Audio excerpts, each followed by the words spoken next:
Bonjour à tous, j'espère que vous allez bien et que vous êtes bien installés pour un moment de partage et de création. On se retrouve aujourd'hui pour des conseils pour utiliser de la laine d'occasion et pour substituer les laines qui sont conseillées dans les patrons.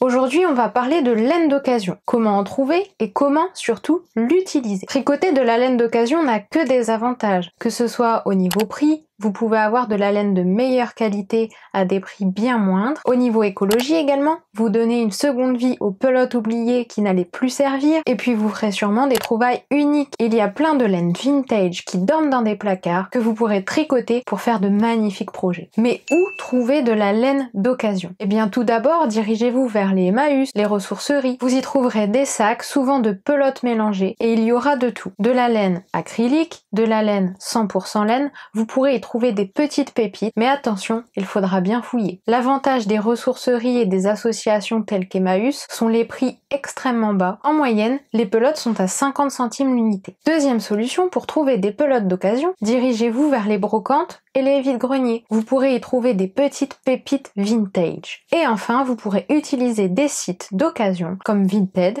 ou Le Bon Coin. Ici, le choix sera plus large, mais attention aux frais d'envoi qui peuvent faire vite grimper la note. Pour ma part, la laine que je chine vient essentiellement d'Emmaüs ou d'autres ressourceries qui se situent dans ma ville. Pour vous donner une idée, je vais vous montrer quelques laines que j'ai pu chiner ces derniers temps. J'ai tout d'abord trouvé cette bourrette de soie 100% soie de la marque Plassard chez Emmaüs. Malheureusement, je n'ai trouvé qu'une seule pelote, mais avec 95 mètres, je pourrais tout à fait me réaliser un petit foulard ou un petit accessoire. Elle m'a coûté 50 centimes.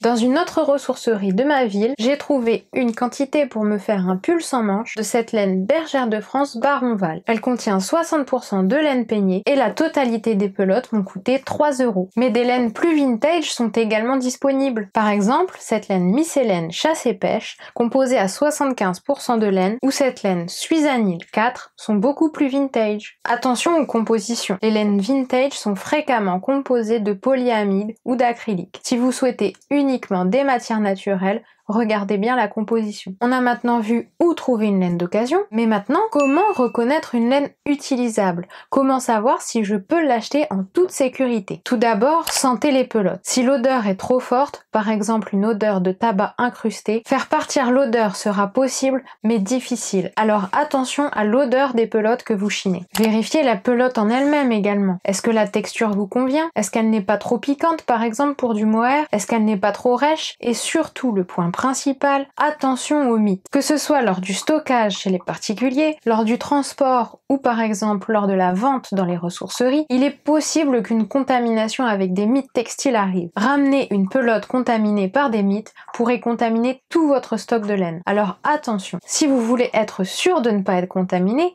mettez vos pelotes chinées 48 heures au congélateur et ainsi vous éliminerez tout risque de mythe textile. Vérifiez également la solidité de la pelote. Il est possible, selon ses conditions de stockage, que la pelote soit fragilisée avec le temps. Par exemple, si elle a été stockée au soleil, la laine a pu brûler avec les UV et ainsi votre pelote ne sera plus solide. Également, si elle a été attaquée par les mythes, elle pourra se détricoter. Et enfin, lorsque vous trouverez des pelotes sans étiquette, petite astuce. Brûlez un petit bout de la pelote et vous pourrez deviner la matière dont elle est composée. Une pelote synthétique va fondre, alors qu'une pelote en laine va sentir les cheveux brûlés. Alors ok, j'ai trouvé une belle laine, ce n'est peut-être pas celle que je cherchais, mais elle est magnifique. Je ne peux pas m'empêcher de l'acheter. Alors, je la prends, je rentre chez moi et je repère un patron que je voulais faire. Mais comment je fais si la laine que j'ai trouvée ne correspond pas à celle qui est recommandée par le patron? Nous allons voir comment substituer les laines recommandées pour utiliser des laines chinées. Il y a différentes étapes à suivre pour adapter un patron qui prévoit une laine précise. Premièrement, l'étape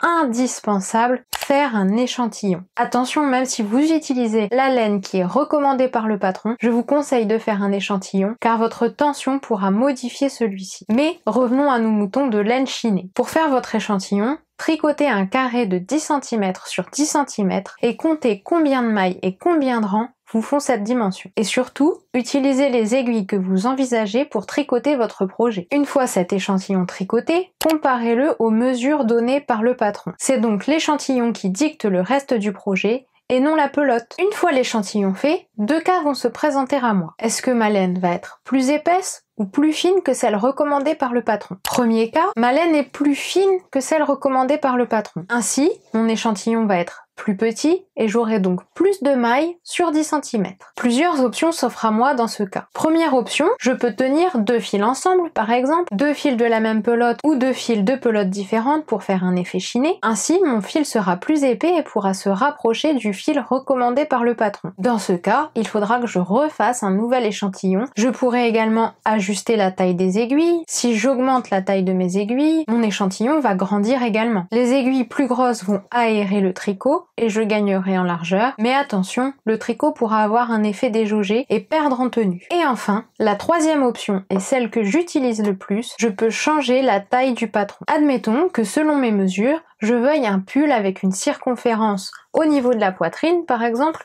de 95 cm. Admettons que dans mon patron, on me dise que pour une circonférence de 95 cm au niveau du vêtement fini, je dois monter 200 mailles et que ça corresponde à une taille M. Mais mon échantillon n'est pas celui qui est recommandé. Dans ce cas, je vais utiliser mon échantillon pour connaître la taille que je vais devoir faire. Par exemple, mon échantillon de 10 cm sur 10 cm me donne 20 mailles pour 10 cm. Dans ce cas, je vais utiliser le produit en croix. Si 10 cm me donne 20 mailles, dans ce cas, je vais me demander combien de mailles me faut-il pour atteindre 95 cm. Je ferai donc 95 fois 20 divisé par 10. Cela me donnera ici 190 mailles. Dans ce cas précis, je regarderai donc mon patron et regarderai quelle taille demande de monter 190 mailles environ. Je réaliserai donc cette taille. Et également à prendre en compte, pour la longueur du pull, j'adapterai les centimètres au fur et à mesure en montant plus ou moins de rang. Cette technique est également valable par exemple pour une écharpe. Si la dimension finie de mon écharpe donnée est de 25 cm de largeur, je peux également utiliser ce produit en croix. Par exemple, pour mon échantillon, s'il me donne 15 mailles pour 10 cm, je vais faire mon produit en croix, 10 cm, 15 mailles, donc pour 25 cm, nous allons effectuer le calcul, 25 fois 15 divisé par 10, et nous obtiendrons donc environ 38 mailles. Donc pour mon écharpe de 25 cm, je monterai 38 mailles. Pour résumer cette partie, si mon échantillon me donne plus de mailles que celui indiqué dans le patron pour 10 cm,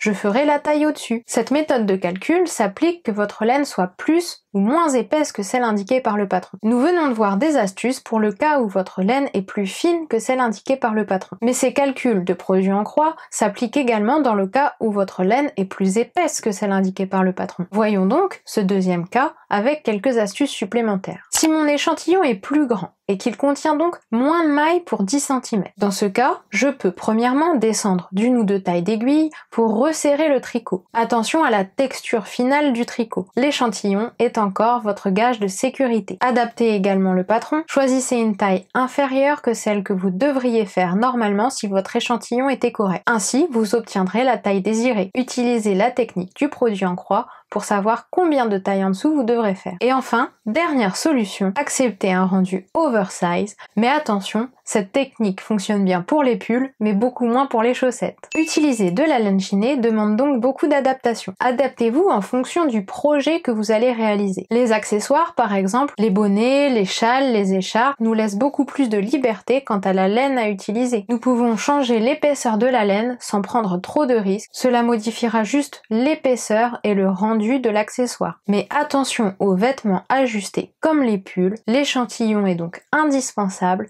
pour obtenir le rendu désiré. Les vêtements demandent plus de rigueur et vérifiez correctement les mesures de votre échantillon pour ne pas passer des heures à tricoter et finir déçu avec un pull trop petit ou trop grand. Quant aux couvertures et aux plaids, par exemple, ce n'est absolument pas un problème puisque vous pouvez ajuster la taille finale en ajoutant ou en retirant des motifs. Voici quelques petites idées de projets à faire avec des laines chinées. Bien sûr, si vous avez la chance de chiner une quantité pour faire un pull, lancez-vous. Mais si une pelote vous tape dans l'œil et qu'elle est toute seule dans son bac, vous pourrez réaliser des chaussettes, des écharpes, des bonnets, des centaines de patrons d'accessoires vous attendent sur Ravelry pour utiliser utiliser vos laines chinées. Des couvertures en patchwork avec des laines dépareillées peuvent également être réalisées. Et vous pourrez également réaliser des petits projets décoratifs, comme des échantillons pour décorer votre atelier. Attention, petit rappel, le métrage d'une pelote est bien plus fiable que son poids pour comparer de laine. Et vous aussi, n'hésitez pas lorsque vous triez votre stock à déposer les laines dans des associations ou à les vendre pour les valoriser au lieu de les jeter. J'espère que cette vidéo vous a plu, qu'elle vous a apporté plein de bons conseils et dites-moi en commentaire si vous avez déjà tricoté de la laine de seconde main. Si vous aimez ce type de contenu, n'hésitez pas à vous abonner. À bientôt et bon tricot!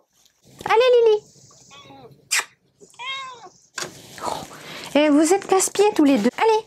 Ah, Maya! Oh, c'est pas vrai, hein. Ça suffit, oui. Je peux pas faire une vidéo tranquillement. Allez, tiens. Voilà. Maya!